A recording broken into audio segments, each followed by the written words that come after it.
First set पर नजर डालते हैं. Study the given information carefully and answer the questions that follow. The criteria for selecting an accountant for a marketing organization are as follows. The candidate must not be more than 30 years of age as on 1st January 2021. That means age जो है वो हर हालत में 30 years या उससे कम होनी चाहिए. Have got first class, at least 60% marks in master's degree in commerce. So master's degree in commerce में at least 60% का मतलब हो गया more than or equal to 60%. First class, that is master's degree and that also in commerce. ये हमारी second requirement है. Have secured at least 60% in the written test. Written test में more than or equal to 60% marks होने चाहिए and more than 55% in the interview. Interview में more than 55% marks होने चाहिए. Have experience of working in the accounts department of any organization for at least 1 year. तो 1 year या उससे ज़्यादा का वर्क एक्सपीरियंस होना चाहिए और वो किस डिपार्टमेंट में होना चाहिए? Accounts department. However, if the candidate fulfills all the aforementioned criteria except at 1 and 3 above but belongs to the SC category, अगर वो SC category से हैं, the case is to be referred to the chief accounts officer. At 2 and 4 above but has secured at least 70% in the written test. अगर written test में 70% या उससे ज़्यादा marks हैं and at least 65% in the interview, और अगर 65% से ज़्यादा इंटरव्यू में हैं, the case is to be referred to the director accounts. Based on the given criteria and without assuming any additional information, you have to take a decision for the following candidate. First question. Vikash, an SC candidate, completed his master's degree in commerce, scoring 65% of marks in 2016 at the age of 23 years. 2016 में अगर as 23 years है तो इसका मतलब है age criteria इन्होंने fulfil कर लिया है. 65% मार्क्स हैं इनके, तो जो सेकेंड क्राइटेरिया है वो भी फुलफिल कर लिया है. Then he worked as an accountant for 2 years in an organization. तो अकाउंट्स डिपार्टमेंट में काम किया है, ये कंडीशन भी फुलफिल हो गई है. For 2 years, he has secured 62% in the interview. Interview में 62% है and 60% in the written test. ये कंडीशन भी फुलफिल हो गई है. बिकॉज सारी कंडीशंस फुलफिल हो गई है, हम क्या डिसीजन लेंगे? He would be selected. Next question. Priyanka was 25 years old at the time of completing her master's degree in 2018. So 2021 में certainly age criteria इन्होंने fulfill कर दिया है with 70% of marks. Okay, 70% marks लाए हैं, ये वाला second criteria जो है वो भी fulfill कर दिया है. She has experience of working for 1 year in the accounts department of a company. 1 साल का ही work experience चाहिए था, fourth condition भी fulfill हो गई है. She has secured 60% in the written test and 55% in the interview. Written test में 60% marks आ गए हैं, ये condition fulfill हो गई है, पर interview में उन्हें 55% से ज़्यादा marks लाने थे. उनके 55% हैं, ये condition गड़बड़ हो गई. अगर किसी की थर्ड कंडीशन गड़बड़ हो जाती है तो केवल तभी बेनिफिट मिल सकता है अगर वो SC कैटेगरी के स्टूडेंट हों, तब उस केस को हम रेफर कर सकते हैं चीफ अकाउंट्स ऑफिसर. यहाँ पर ऐसा कुछ मेंशन नहीं किया गया है, तो हम कहेंगे she would not be selected. Next question. Salim has experience of working in an organization as an accountant for 1 year and a half. तो work experience वाला criteria fulfill, which he joined in 2017 at the age of 23 years. तो 2021 में as 30 years के equal उससे कम होनी चाहिए, ये criteria हमारा fulfil. 58% of marks to get a master's degree in commerce. Minimum 60% marks चाहिए थे, सेकंड कंडीशन गड़बड़ हो गई है. He has secured 70% and 68% in the written test and interview respectively. 70% and 68%, that means third criteria fulfil हो गया है. अगर सेकंड क्राइटेरिया फुलफिल ना हो तो हम केस 6 को देखते हैं. यहाँ पर उन्हें रिटन टेस्ट में 70% की इक्वल या उससे ज़्यादा लाने चाहिए, उनके 70% है, और इंटरव्यू में 65% से ज़्यादा, उनके 68% है. ये कंडीशन इन्होंने फुलफिल कर दी है, तो हम क्या कंक्लूजन ड्रॉ करेंगे? इस case would be referred to the director accounts. Next question, Joseph was born in an SC family 1988। As criteria ये फुलफिल नहीं कर रहे हैं क्योंकि इनकी एज 30 ईयर्स को क्रॉस कर चुकी है। Completed master's degree in commerce in 2015, secured 67% of marks, तो सेकेंड कंडीशन फुलफिल हो गई है। His written test and interview scores are 65% and 60% respectively, तो रिटन टेस्ट और इंटरव्यू का जो क्राइटेरिया था वो इन्होंने फुलफिल कर दिया है। Worked as a marketing manager in an organization for 2 years. Accounts department में एक्सपीरियंस होना चाहिए, मार्केटिंग मैनेजर में उनका एक्सपीरियंस काउंट नहीं होगा, तो हम कहेंगे फर्स्ट एंड फोर्थ ये दोनों कंडीशंस फुलफिल नहीं है। अगर फर्स्ट कंडीशन फुलफिल ना हो और वो एससी कैंडिडेट हो तो हम उनका केस चीफ अकाउंट्स ऑफिसर को रेफर कर सकते हैं। फोर्थ केस अगर कंडीशन फुलफिल ना हो तो हमें देखना होगा कि क्या उनके 70% रिटन टेस्ट में और 65% इंटरव्यू में है। इनके 67% 65% रिटन टेस्ट में और 60% इंटरव्यू में है, तो ये जो कंडीशन है ये हमारी फुलफिल नहीं हो रही है। तो फोर्थ कंडीशन के लिए इनके पास कोई रेमेडी नहीं है। तो यहाँ पर हो सकता है हमें थर्ड और ऑप्शन में से एक चुनना पड़े, क्योंकि थर्ड केस कहता है कि अगर फर्स्ट कंडीशन फुलफिल नहीं हो रही है तो आप इनको, अगर वो एससी कैंडिडेट है तो चीफ अकाउंट्स ऑफिसर को इनका केस रेफर कर दें। But because fourth condition fulfil नहीं हो रही है और जो एक्सेप्शन है उस कंडीशन को भी फुलफिल नहीं कर रहे हैं, तो हमारा आंसर होना चाहिए he would not be selected. Next question, after getting a master's degree in commerce in 2015 at the age of 22 with 67% of marks, that means age criteria fulfill हो गया है और सेकेंड क्राइटेरिया जहां पर मास्टर्स डिग्री इनको commerce में चाहिए थी विद 60% मार्क्स, ये क्राइटेरिया फुलफिल हो चुका है। निशा completed a 1-year diploma course in financial control following which she worked as an accountant in a company for some time. कितने समय के लिए काम किया है ये हमें नहीं मालूम है। She comes from an SC family. She has secured 72% in the interview and 70% in the written test. तो रिटन टेस्ट और इंटरव्यू क्राइटेरिया फुलफिल कर दिया है, बट फोर्थ क्राइटेरिया के बारे में कोई जानकारी नहीं। अगर फोर्थ क्राइटेरिया फुलफिल नहीं होता है तो हम इस केस पे नजर डालते हैं। 70% मिनिमम रिटन टेस्ट में और इंटरव्यू में 65% से ज्यादा होने चाहिए। उनके रिटन टेस्ट में है 70%, तो ये क्राइटेरिया फुलफिल हो गया है और इंटरव्यू है 72%, तो ये क्राइटेरिया भी फुलफिल हो गया है। डेफिनेटली हमारा जवाब क्या होगा? Case is to be referred to the director accounts, that is fourth option. Next question, a team of 4 is to be selected from among 4 male players A, B, C, D, 4 female players E, F, G, H, meeting the given selection criteria. C cannot go with E. तो हम एक काम कर सकते हैं, male members और female members को इस तरह से लिख देते हैं। C cannot go with E. C और E, C E के साथ नहीं जा सकते हैं। F and C have to be together. C के साथ हर हालत में F को जाना ही होगा। D cannot be put up with H. D को हम H के साथ प्लेस नहीं कर सकते हैं। B and H cannot go together. B को भी हम H के साथ प्लेस नहीं कर सकते हैं। A will always go with E. A जो है वो हर हालत में E के साथ जाएंगे। यहाँ पर G के बारे में कोई जानकारी हमें नहीं दी गई है। If there would be equal number of males and females in the team, that means 2 male members and 2 female members in the team, which option represents the 4 players who can be selected as a team? Option number 1, E, G, C, D. E के साथ A को जाना ही होगा, first option cannot be my answer.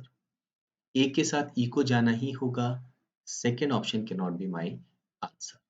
ठीक है। और condition अगर हम देखिए थर्ड ऑप्शन में G, C, B, F, B और C 2 मेल मेंबर हो गए हैं, G और F 2 फीमेल मेंबर्स हो गई हैं।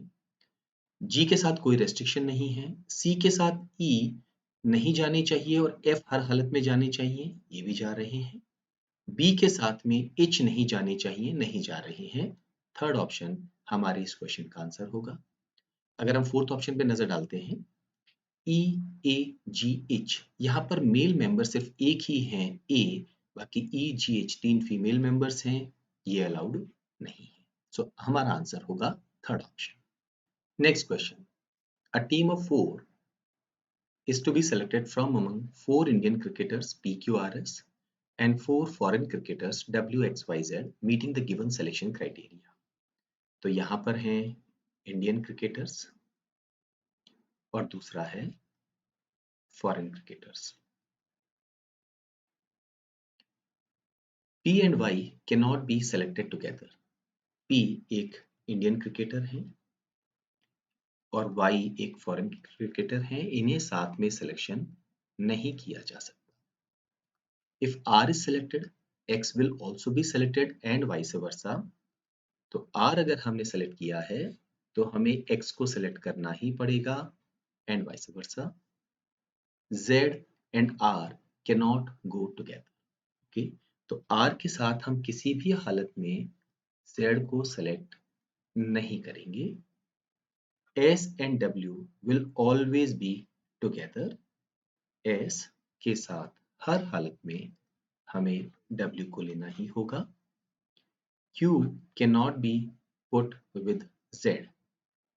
Q cannot be put with Z। Conditions हमारी हो चुकी हैं। टोटल 4 मेंबर्स को हमें सेलेक्ट करना है।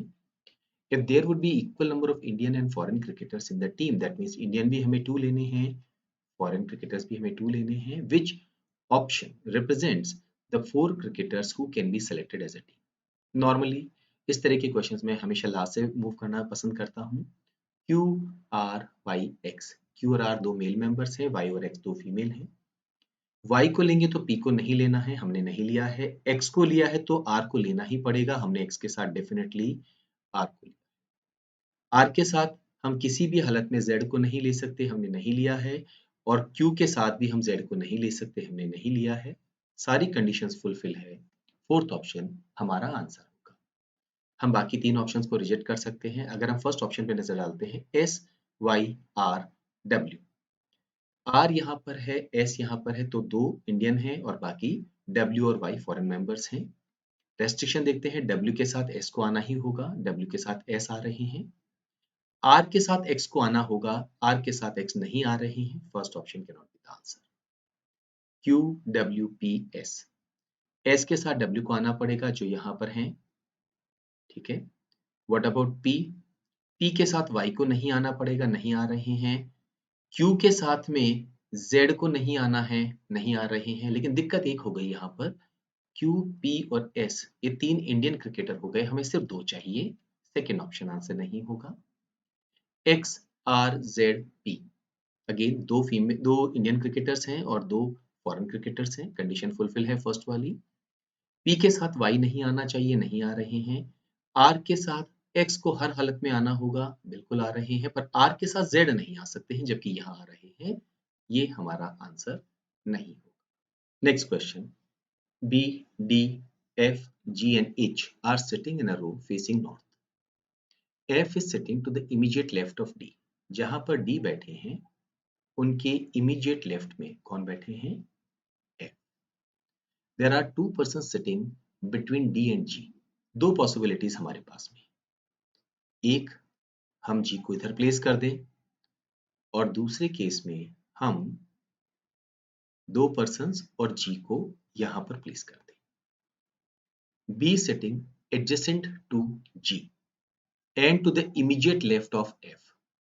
B G के adjacent है और F के immediate left में है। यहाँ दिक्कत ये होगी कि अगर हमने B को यहाँ प्लेस किया तो ये टोटल 6 पोजीशंस हो जाएंगी, हमारे पास सिर्फ 5 पर्सन्स हैं, ये केस हम रिजेक्ट कर देंगे। If G is not at any of the extreme ends, अगर G एक्सट्रीम एंड पे नहीं है तो एक पर्सन को यहाँ पर हमें प्लेस करना होगा, वो कौन होंगे? B, D, F, G and now we are left with H। Question पूछा गया है who is sitting exactly in the middle and we can see वो पर्सन है B। फर्स्ट ऑप्शन हमारे क्वेश्चन का आंसर होगा। Next question, among 5 objects M, N, P, Q and R, P is twice as heavy as M। P is twice as heavy as M and N is thrice as heavy as R N is thrice as heavy as R. Q is 1.5 times as heavy as M. Q is 1.5 times as heavy as M and twice as heavy as R. Q is twice as heavy as R. Which of the 5 objects is the heaviest? Let us assume R is equal to 1. अगर R 1 हो गया तो Q की value हो जाएगी twice of R यानी कि 2. N की वैल्यू हो जाएगी thrice of R that is 3. P की वैल्यू है twice of M तो हमें पहले M की वैल्यू मालूम करनी पड़ेगी. अगर हम यहाँ पर Q की वैल्यू 2 पुट कर दें तो M की वैल्यू होगी 2 upon 1.5. 1.5 को हम कहते हैं 3 upon 2. तो हमारे M की वैल्यू हो जाएगी 4 upon 3. तो what about P? वो twice of M हो जाएगा that is 8 upon 3. 8 upon 3 होता है 2.66. हमें पूछा गया है heaviest कौन है? जो सबसे बड़ी वैल्यू है वो है N की. सेकेंड ऑप्शन हमारा आंसर होगा. Next question. In a family of 8 persons, A is father of B. A father हैं किनके? B के. ये रिलेशनशिप हमने इस तरह से लिखा है. मेल मेंबर को हमने स्क्वायर में प्लेस कर दिया है. पेरेंट को हायर लेवल पे, चाइल्ड को लोअर लेवल पे. B who is brother of C. B brother हैं किनके? C के. C का जेंडर हमें नहीं मालूम लेकिन ये कंफर्म है कि वो A के ही चाइल्ड है. D is daughter of E who is married to B. D is daughter of E who is married to B. E is married to B. Female member को इस तरह से हम सर्कल में लिख देते हैं और D इनकी डॉटर है. तो अगर वो E की डॉटर है तो डेफिनेटली वो B की भी डॉटर होंगी. सो D is daughter of E, E who is married to B. F is aunt of G. F G की आंट है. इस रिलेशन को थोड़ा सा हम बाद में देखेंगे. G is brother of D. G is brother of D. So G brother है किसके? D के. इसका मतलब है वो B और E की सन है. F जो है वो G की आंट है. आंट हम किसको कह सकते हैं? बहुत सारे रिलेशन में हम आंट कह सकते हैं. फादर की सिस्टर को भी आंट कह सकते हैं, मदर की सिस्टर को भी आंट कह सकते हैं. तो थोड़ा सा ये रिलेशनशिप अभी क्लियर नहीं है, उस पर हम बाद में फोकस करेंगे. B's nephew H is son of C and brother of J. B का नेफ्यू कौन है? वो H है, वो C के सन है. यहाँ पर C मैरिड है और इनके सन जो हैं उनका नाम है H. नाउ C का जेंडर अभी तक हमें नहीं मालूम है, लेकिन चाहे ये ब्रदर हो या सिस्टर हो, ब्रदर का सन भी नेफ्यू कहलाएगा और सिस्टर का सन भी नेफ्यू कहलाएगा. सो B's nephew H is the son of C and brother of J. ये J के ब्रदर हैं. J का जेंडर हमें नहीं मालूम है. How is E related to J? E का J से क्या रिश्ता है? अब अगेन हम यहाँ पर F का G के साथ क्या रिलेशन है वो इंपॉर्टेंट नहीं है. क्वेश्चन पूछा गया है E का J से क्या रिश्ता है. J के फादर हो या मदर हो, उनके ब्रदर की वाइफ J की आंट कहलाएंगी. थर्ड ऑप्शन हमारे इस क्वेश्चन का आंसर.